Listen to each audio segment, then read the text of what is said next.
This is how I'd get into AI if I could start over. I'm graduating from the University of Toronto this year, and I was invited to speak at a conference about my experience with AI. This is the recording from that talk. Please give a warm round of applause for Mr. Khan.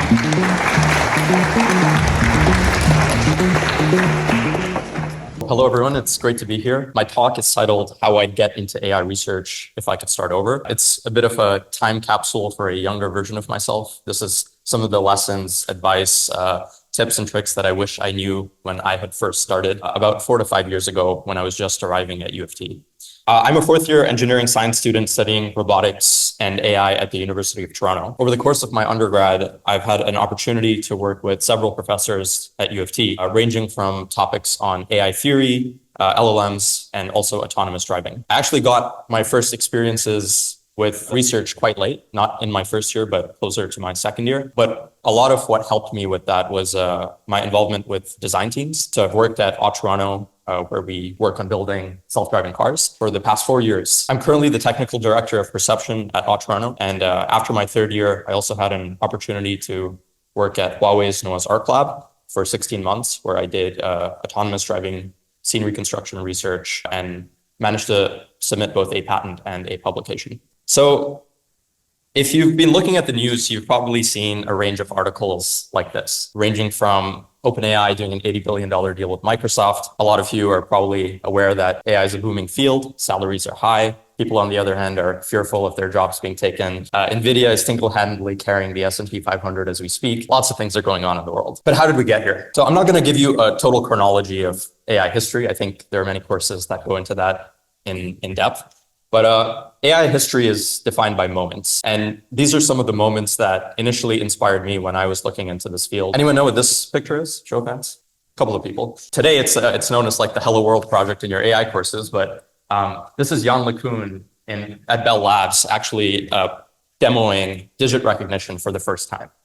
This was one of the proof of concepts of convolutional neural networks, deep convolutional neural networks, actually being able to perform tasks which today seem trivial, but back then were extremely, extremely difficult to do.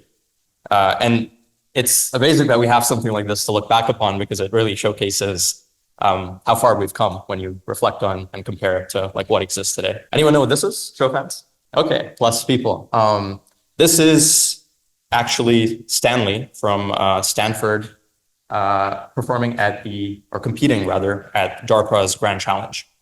I think over 100 miles in basically unstructured environments.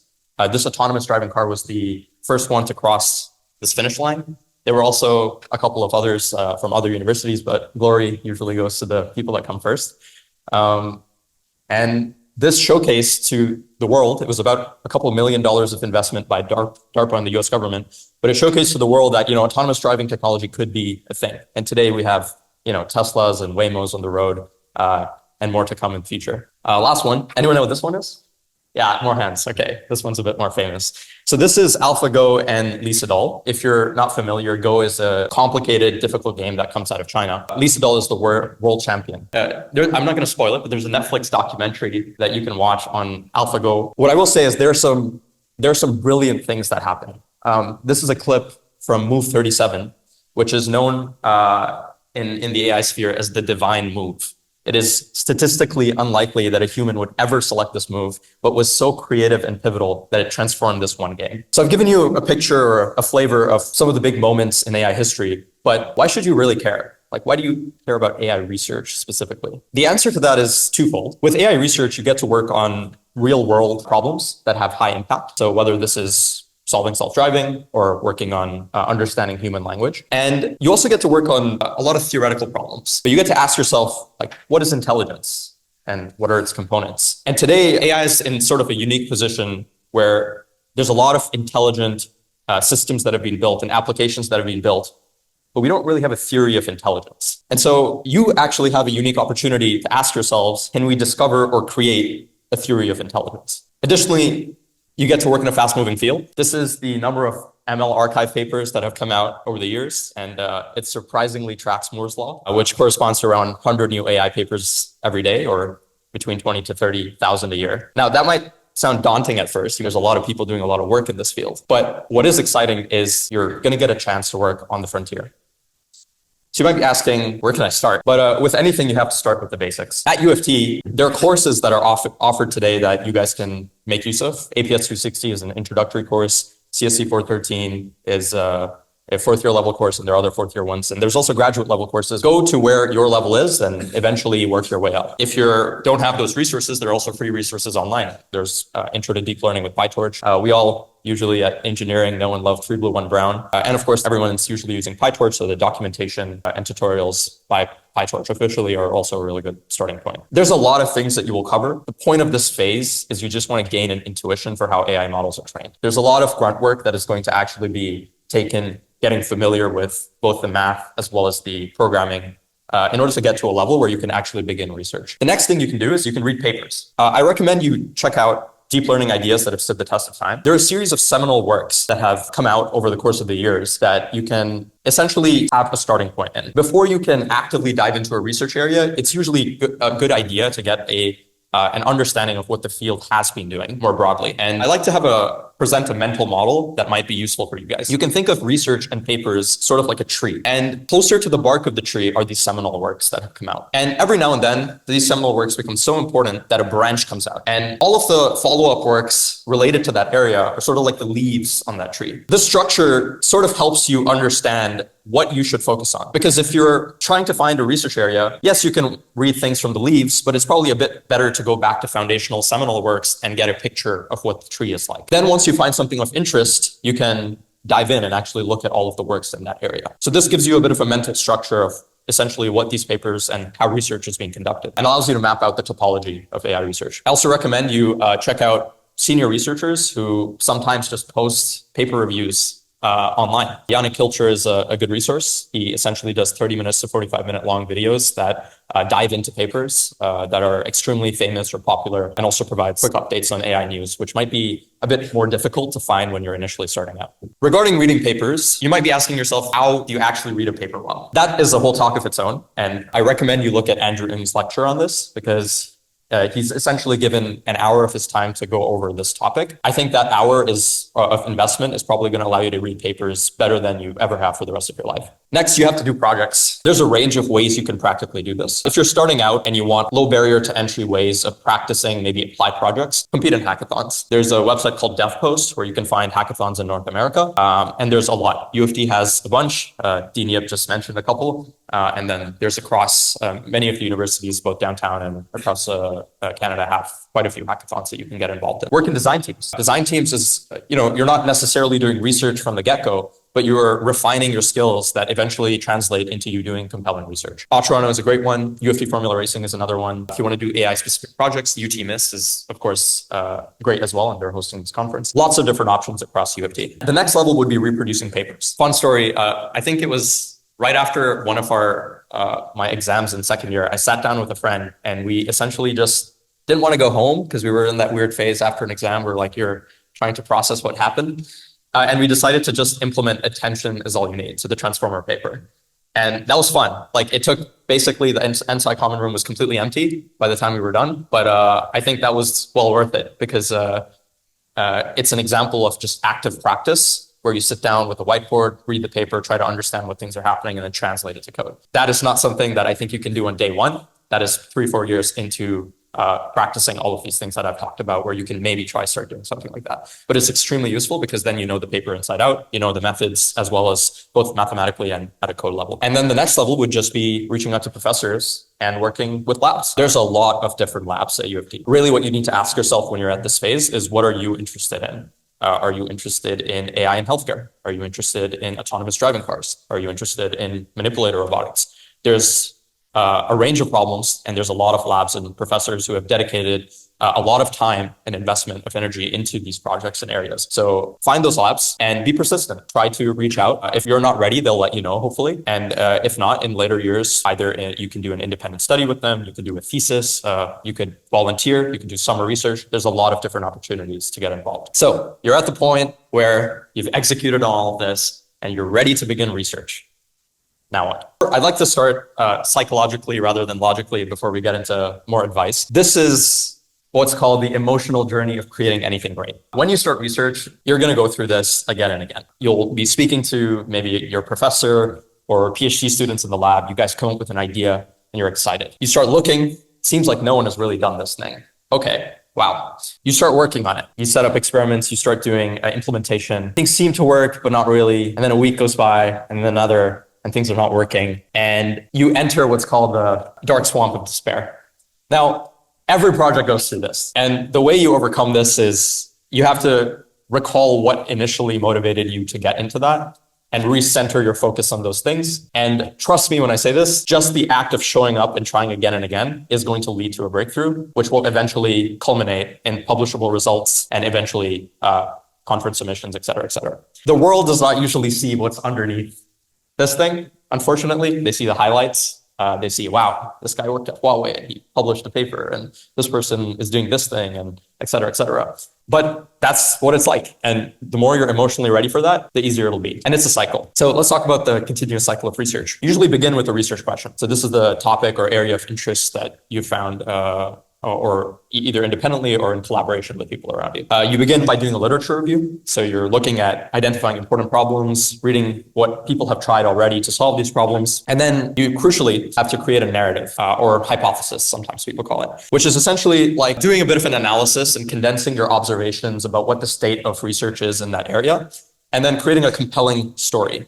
It's a bit odd that, in research, you're thinking about stories and narratives. If you think about it, really what you're doing is there's a series of problems that people are interested in, and you're coming to that in a conference or in a journal, and you're saying, look, this is the gap that sort of exists. This is how you can eventually solve that. And that's essentially a story. It's a persuasive story about something you've observed, what's wrong, what's different, and what you can essentially do to fix that. And once you have that, that becomes sort of like your North Star by which you can begin experiments. This involves setting up code, repositories, training models, performing ablations, plotting results, and whatnot. And eventually you get some results, you start to interpret them, analyze them, and draw conclusions. And it's a cycle because this can happen over the course of a week or two, or it could happen over the course of 8 months. You'll be doing it again and again and again. And eventually you reach some critical mass where you've accumulated enough insights that you're like, okay, I think we're ready for a paper. So I'll go into what I wish I knew about each of these phases. If I go back in time, had I known these things, I would have saved myself hours, weeks, and sometimes even months of just effort. So when you're doing a literature review, traditionally what I used to do is just Google search. And that's usually what most people will start with. But there are a lot of tools that exist that you can use to improve your searches. So there's something called Archive Sanity, which essentially filters archive based on relevant keywords as well as what's popular. And this gives you the most relevant papers related to some sub area that you're interested in. You should read survey papers. The exact thing that your professor might ask you to do might already be done by other people.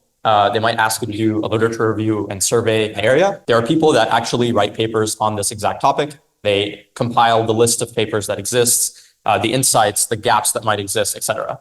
It's not always perfect because your specific area is going to be a bit more, particular to what you're working on, but it does give you a good starting point and you can work off that. You can use papers with code. Oftentimes, there's a website which links both papers as well as repositories that exist and link to those papers. And there's also a recent trend where if you search for awesome X, like awesome 3D object detection or awesome 3D reconstruction, there are entire repositories that are maintained by people essentially just giving you all of the papers chronologically in the field for that. So this should help you essentially accelerate your literature review. You'll still have to read quite a lot of papers, but at least the searching part becomes a bit easier. Regarding narratives, this was something I was very, very confused about when I first started research. I knew that you had to come up with some idea or hypothesis, but I didn't really understand the value and importance of a narrative. So I'd like to explain this a bit. Your narrative, firstly, is an answer to gaps of prior works. Research is not really done in a vacuum. There's a community of researchers that exists that eventually will review your work and that you might want to present your work to.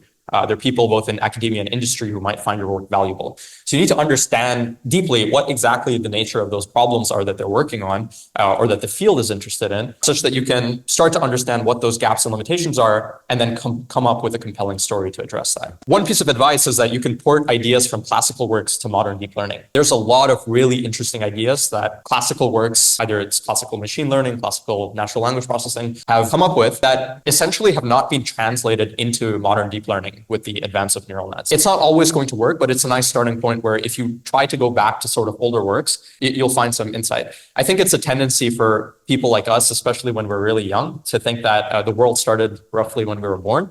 But there's a lot of work that was actually done much before us. And it's very useful to take a look at that. Additionally, ideas are formalized using the language of mathematics. If a person shares your intuition and you describe an idea in words, they might understand what you're saying, but you cannot guarantee that that's going to happen with everyone. And so the language that researchers have agreed to use in order to actually communicate ideas is mathematics. Throughout your undergraduate career, you'll be in many math courses. The advice I'd give you is when you're being presented with a math concept, usually sort of devoid to an application, just like in the context of something either in calculus or linear algebra, try to just Google or see online where that concept has been used in deep learning. What you're going to start forming is a mapping between ideas and theorems and concepts that you learn in math and how that has been translated into another idea in papers. Whether that's you're learning about continuity in a math class and you realize that actually that is a pretty useful concept to make your weights work a bit more continuously or smoother or make your gradients a bit better,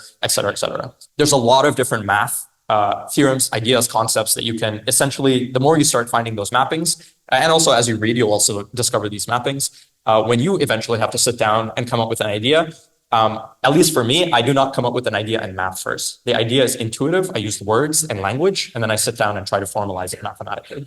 And it's not trivial. It takes a lot of time to build up expertise. But the way that I think you can do it is by trying to find the mapping between math and then those ideas in papers. The last thing I'll say is, I've been talking a lot about like understanding gaps and trying to match them, but you really have to be bold in your thinking. This is sort of like the Wild West right now. Deep learning, if you really go up to people, professors or researchers, and you ask them like, do you truly understand and know what's going on right here?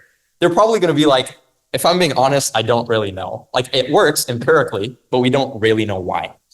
And that sounds scary to some people, but it's actually very exciting because what that means is that the explanations or ideas that kind of people can come up with are basically just still waiting to be discovered.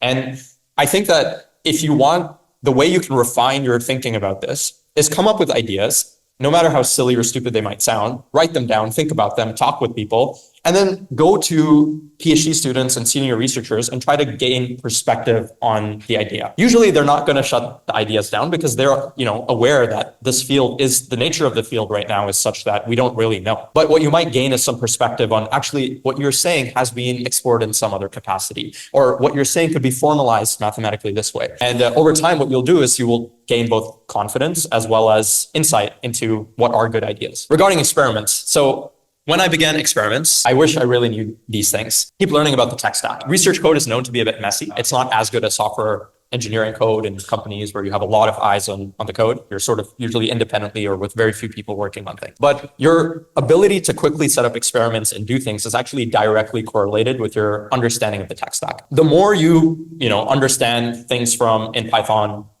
things in C++, how things connect together, how you can maybe scrape data from online, how you can pull things from other sources. You're just confident and familiar with all of these things. You'll start to understand the value of good software engineering. It's often underappreciated until much later when you realize that, oh, wow, like I can do things much more efficiently just because I'm a bit better at programming. Also, getting things working is messy and involves a lot of trial and error. There's a lot of survivorship bias in papers. You sort of see like the golden idea that works. In practice, you might have months, sometimes years of ideas that you're trying that essentially do not work. And to get things working, it's messy, and you just have to be a bit comfortable with the ambiguity of doing research and have a bit of faith that things will work out. The last thing I'll say on this point is document everything. When I'm doing research, I often have a running PowerPoint presentation that essentially goes through everything that I'm, my results, things that I found. If there's a code base, I will literally print out the shapes of every single tensor in the code base and then try to understand like what those things are. If you have intermediate results, take a look at what those are. The point of documenting everything is that we like to convince ourselves that we can hold everything in our heads. And so we'll run an experiment and then we'll run another experiment and then we'll tweak something and we'll run another thing.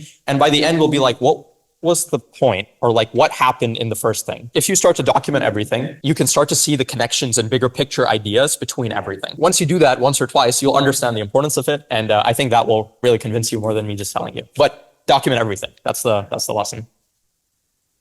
So now, maybe you've gone through a series of experiments. You're getting to the point where you're starting to write a paper. How do you know you're at that point, and what do you really do here? I think that what's useful is to remember a couple of things. The abstract and figure 1 of your paper is like a trailer to a movie. Don't quote me on this is not factual, but almost 99% of people will probably only ever see these things, or if you have a project page, they might only see these things. You sort of have to treat these things with that level of importance, because if you want your work to actually make an impact in the real world, which I hope you do when you're spending a lot of time on it, this is sort of like the entry point into your research. One thing I did not really understand about related work sections was that you're asked to do a literature review, you compile a bunch of insights about different papers, and then when I initially started writing this section, I would try to just compile what I found. And that's not really the point of literature review. Reviewers are usually people who have read your area of work, and sometimes people who are finding your papers are interested already in your area of work. So there is some level of value or truth to the point of these are the papers that exist, but that's not really the point. The point is you want to contextualize the work that you are doing now and compare and contrast it to the rest of the works that just came out or that have come out in the past. If you don't do that crucial step, they could just go to Archive Sanity and find those papers as well.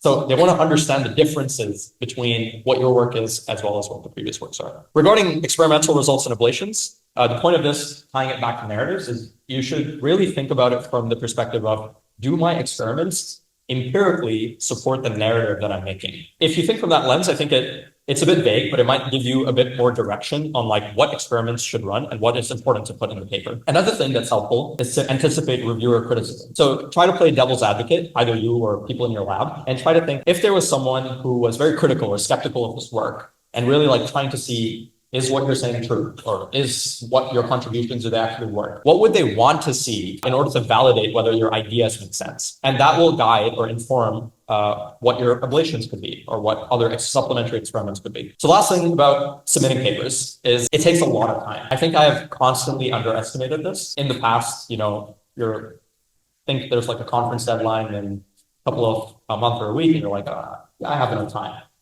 You don't have enough time. You need to start really working hard towards preparing your results and getting agreement with the people around you that, okay, we're at a point where we are ready to start writing. We're at a point where we're ready to prepare everything. It's very messy to write a paper. There's a lot of different small things like stylistic things, wording choices, how much detail to go into, et cetera, that you need to work on. And it just takes time. A project website can highlight results and make the work discoverable. I think nowadays there's a lot of noise in the field, and having this usually helps make your work better known to other people. Know your conference deadline. There are a lot of people I know who have been like, oh, I just missed the deadline because it was not EST, it was in Pacific time or something.